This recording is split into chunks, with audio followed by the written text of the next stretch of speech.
एक गांव में एक किसान रहता था। वह बहुत मेहनती और ईमानदार था। सुबह सुबह उठकर अपने खेतों में जाता, दिन भर खेती करके अपना गुजारा चलाता था। लेकिन अब वहां जमीन पर बारिश ना होने की वजह से खेती नहीं हो पाती। अब वह गरीब किसान सोच में पड़ गया, अब क्या करूं। गरीब किसान रोज आसमान की तरफ देखता, शायद आज बादल आए, पर कुछ नहीं होता। धीरे धीरे उसके घर का अनाज भी खत्म होने लगा। अब उस किसान के पास कोई दूसरा रास्ता नहीं बचा था। वह काम की तलाश में दूसरे गांव निकल पड़ा। उसे एक जमींदार दिखा। उसने उससे काम के लिए मदद मांगी। उसने देखा कि यह किसान तो बहुत मेहनती लगता है। उसने उसे काम पर रख लिया। जमींदार ने किसान को देखा और कहा, तुम्हारे चेहरे पर सच्चाई और मेहनत झलकती है। मैं तुम्हें अपने खेतों में काम देता हूँ। किसान ने जमींदार के पैर छुए और बोला, धन्यवाद मालिक, मैं पूरी लगन से काम करूंगा। जमींदार ने उसे खेतों के पास एक छोटी सी झोपड़ी रहने के लिए दे दी। वहीं पास में कुछ गायें भी बंधी थीं। किसान को अब सिर पर छत और रोज का खाना मिल गया। अब किसान दिन भर काम करता और रात को आराम करता। इस तरह कई दिन वो लगातार काम करता रहा। कुछ महीनों की कड़ी मेहनत के बाद किसान के पास अब अच्छी खासी रकम जमा हो गई थी। वह बहुत खुश था। लेकिन तभी उसने गांव में अजीब बातें सुननी शुरू की। लोग कह रहे थे कि गांव में चोरी होने लगी है।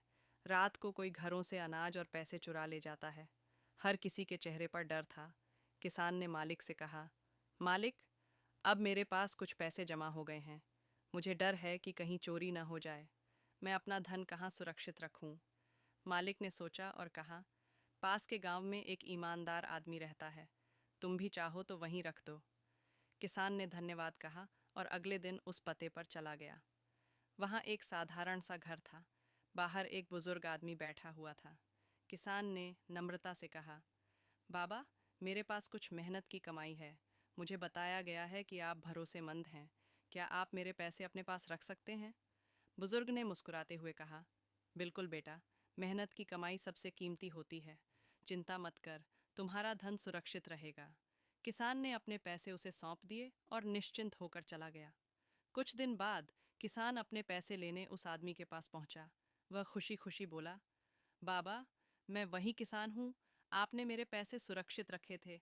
अब मैं उन्हें वापस लेने आया हूँ।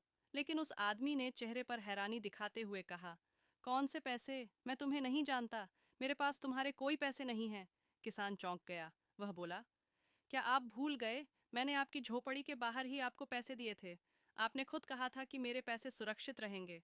आदमी ने कठोर स्वर में कहा, झूठ मत बोलो, जाओ यहाँ से, वरना मैं गांव वालों को बुला लूंगा। किसान ने रोते हुए उस आदमी से कहा, भाई, मैं गरीब हूँ। मेरे पास बस वही थोड़े से पैसे थे। उन्हें मुझसे मत छीनो, वो मेरी मेहनत की कमाई है। लेकिन उस लालची आदमी का दिल पत्थर का था। उसने गुस्से में कहा, मुझे तंग मत करो। अगर दोबारा पैसे की बात की तो अंजाम बुरा होगा। फिर उसने अपने नौकरों को बुलाया और हुक्म दिया, इसे यहाँ से भगा दो। उसके आदमी आए और बेचारे किसान को बहुत पीटा। किसान जमीन पर गिर पड़ा। उसका शरीर दर्द से कराह रहा था। किसान किसी तरह अपने घावों को सहलाता हुआ जमींदार के घर पहुंचा। उसके कपड़े फटे हुए थे। जमींदार ने घबरा कर पूछा, अरे किसान, ये तेरी क्या हालत हो गई? किसने किया ये सब? किसान की आंखों में आंसू आ गए।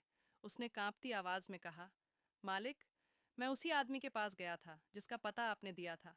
मैंने उससे अपने पैसे मांगे तो वो मुकर गया। मालिक को यह सब सुनकर बहुत बुरा लगा। उसका चेहरा गुस्से से लाल हो गया, पर उसने जल्दबाजी करने के बजाय एक तरकीब अपनाने का फैसला किया।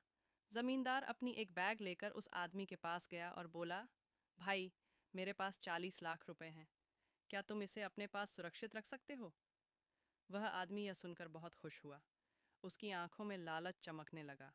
उसने तुरंत कहा, जी हुजूर, बिल्कुल, मैं इसे सुरक्षित रखूंगा। तभी वही किसान वहां आ गया। जैसे ही किसान वहां पहुंचा, जमींदार ने आश्चर्यचकित होकर कहा, अरे हुजूर, मुझे तो भूल गया था। इस किसान के पैसे तो हमारे पास हैं। फिर उसने तुरंत बैग निकालकर किसान को पैसे लौटा दिए।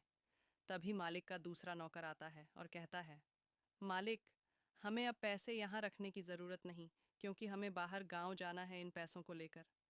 जमींदार ने ठग आदमी की ओर देखते हुए कहा, अरे अच्छा हुआ, अब सब कुछ साफ हो गया। अब कोई ज़रूरत नहीं कि तुम पैसे हमारे पास रखो, मैं चलता हूँ। आदमी सोचता रह जाता है कि मैंने तो सारे पैसे गवा दिए और उस किसान को उसकी मेहनत के पैसे वापस मिल जाते हैं।